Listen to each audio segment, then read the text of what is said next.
Hi, I'm Stacey Smike Santiago, and this is Work Smarter, insight and tools to help you accelerate your fulfillment and success.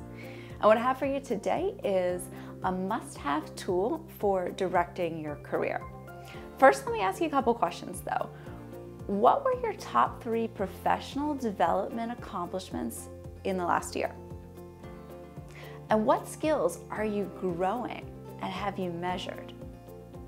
That's tough to answer, right? We don't really have that on the top of our heads, or we might just not remember altogether.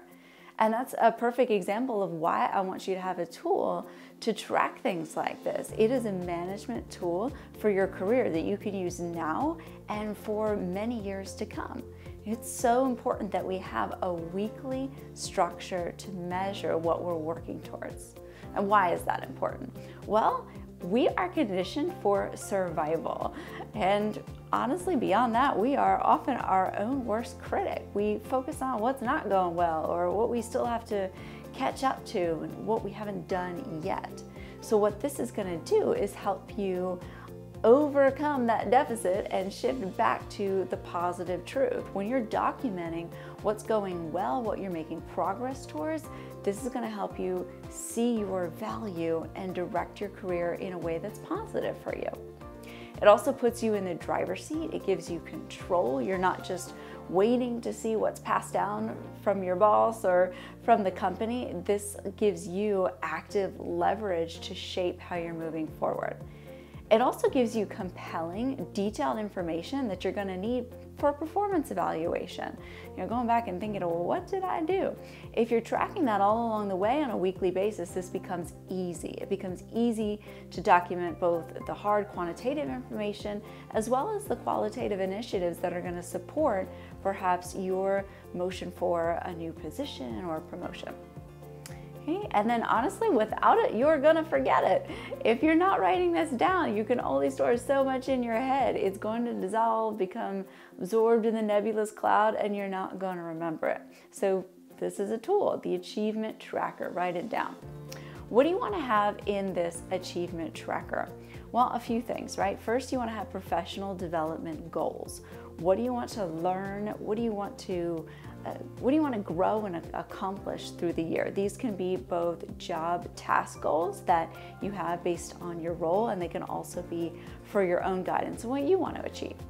It should be things that you want to learn, new skills that you want to develop. It's going to include outcomes and deliverables. It's going to have connections maybe. Are you networking? That's something easy that we'll forget about and think, well, I don't need that right now. I know enough people, but that's something you should always be cultivating. Not necessarily in a formal sense, but always connecting, learning, growing, forging those relationships. This is something to build into that achievement tracker. Performance stretch goals. You always want to go beyond the minimum of what is expected for you. If you just meet those qualifications, don't expect a stellar review or people to take notice. Set stretch goals that align with who you want to be, the skills that you want to use most, what you want to gain more visibility for. And then finally, feedback. You want to take note of this too. Feedback that people are giving you. Maybe it's your colleagues, maybe it's your boss. It doesn't have to be, again, in a formal sense. And if you're not getting this, make sure that you're going to solicit it. You should be asking for feedback about how you're working with people, your communication, how you're moving forward on your goals. So make sure you're getting that and taking notes. And then finally, one thing that you could do is download this directly from your email, this achievement tracker, if you don't have one already. And if you're not viewing this directly from the email list, then you can go to truecareerchoice.com, and on my free resources page, I have it there for you. So I want to make sure you have this and you can edit and modify the achievement tracker that I created to make it customized for you. But please, yes, definitely, this is a must-have tool for directing your own career, and I hope that's going to be helpful for you. Thanks so much. I'll catch you next time.